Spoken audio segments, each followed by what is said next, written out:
Michael Bisping just urged Ilia Topuria to defend his belt against Justin Gaethje and not turn the situation into a repeat of the John Jones and Tom Aspinall mess, where the undisputed champ held the belt, the interim champ existed, and the fight never happened. At the same time, Gaethje is doing his part to keep the pressure on. He just appeared with Demetrius Johnson and went straight at Paddy Pimblett, trashing his striking, saying Paddy kicks like a bitch. Yeah, he was kicking me though, but he kicked like a bitch, so I was like, I can walk through that.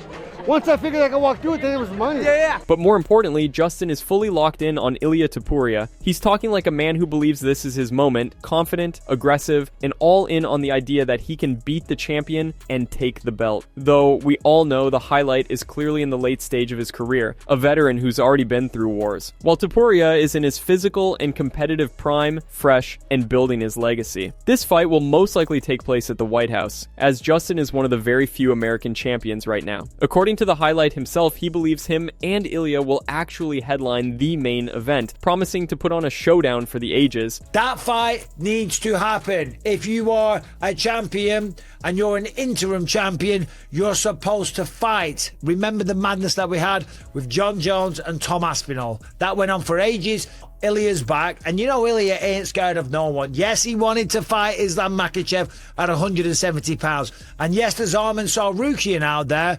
That deserves a shot. Let's be right, he deserves a shot, but it doesn't matter because there's an interim champion. Now, Almonso Rukian might be the champion one day because he really is that guy. But right now it's Ilia Topuria versus Justin Gaethje. And tell me you don't want to see those two throw down. Tell me you don't want to see how Justin would fare against Ilia Topuria. To be fair, Ilia, less miles on the clock, less wear and tear. The man's in his prime. He's not even mentioning retirement. He's talking about going up to 170 and taking out the champ there. He wants to be a legend. He wants to be the greatest fighter the sport's ever seen.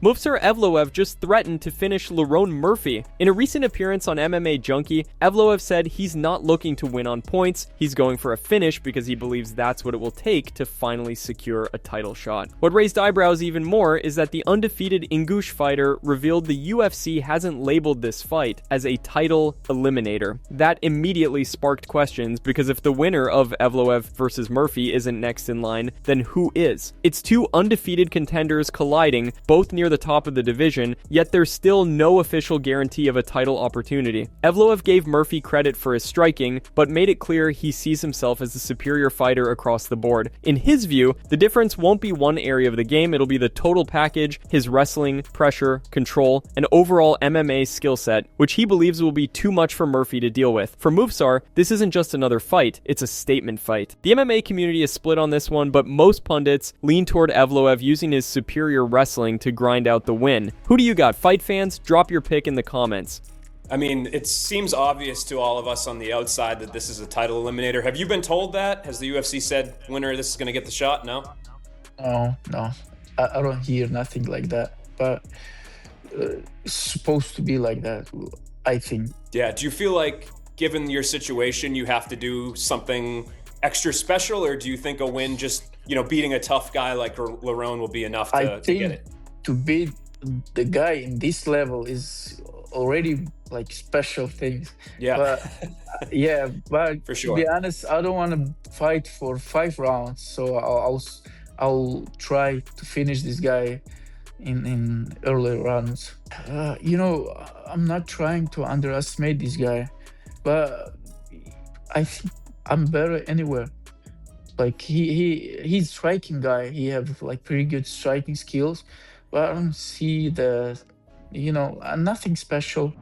Ilia Topuria just sent a massive warning shot at Justin Gaethje, and it's coming straight for the White House stage. Just days after Justin confirmed that he and Ilia will headline the White House event in June, Topuria's camp went nuclear. The message was simple and ruthless. First round knockout, first exchange, no long fight, no chess match. They're saying Gaethje will end up like Charles Oliveira, knocked out cold on the canvas. Ilia's coach just did a Spanish interview where he revealed they've already started studying and breaking down Justin's game in detail. According to him, they're fully locked in on his patterns, habits, and tendencies, and the belief inside the camp is that Gaethje doesn't match up well with Ilia at all. The confidence level is extreme. They're not talking about a competitive fight, they're talking about a fast finish. The coach also went after the narrative around Gaethje's last performance. Ilia's team made it clear they don't see Justin's dominance over Paddy as some next level evolution, they see it as a skill gap. Their stance is that Paddy's limited skill set is what made Justin look so good, and that fight tells them nothing about how the highlight will handle someone like Topuria. Well,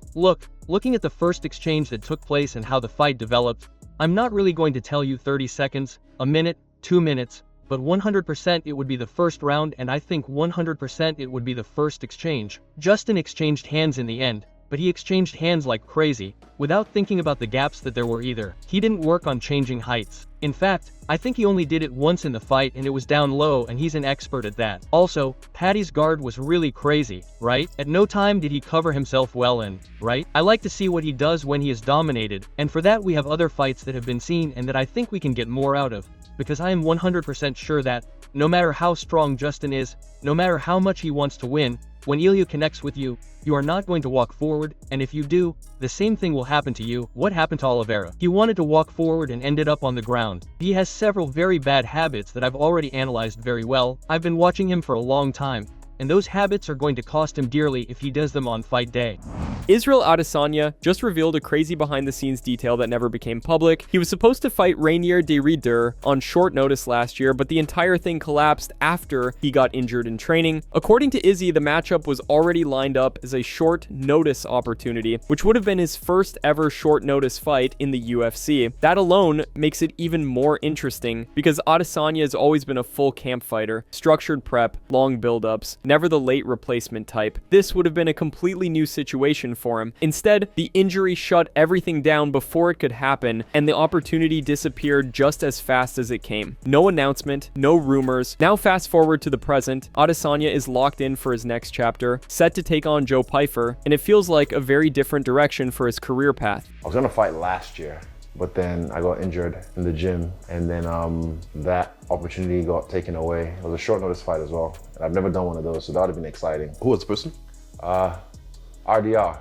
Yeah. On 5 weeks notice, 6 weeks notice, and I was already training, so I was getting ready for a fight. So it would have been like, right, I've never done this before, hop in there, but then that moment got taken away from me. But that's, in hindsight, the best thing. Do you think Adesanya gets past Joe Pyfer and starts a new run, or does Pyfer shock the division? And if that RDR fight had actually happened, who do you think would have taken it? Drop your thoughts and predictions in the comments.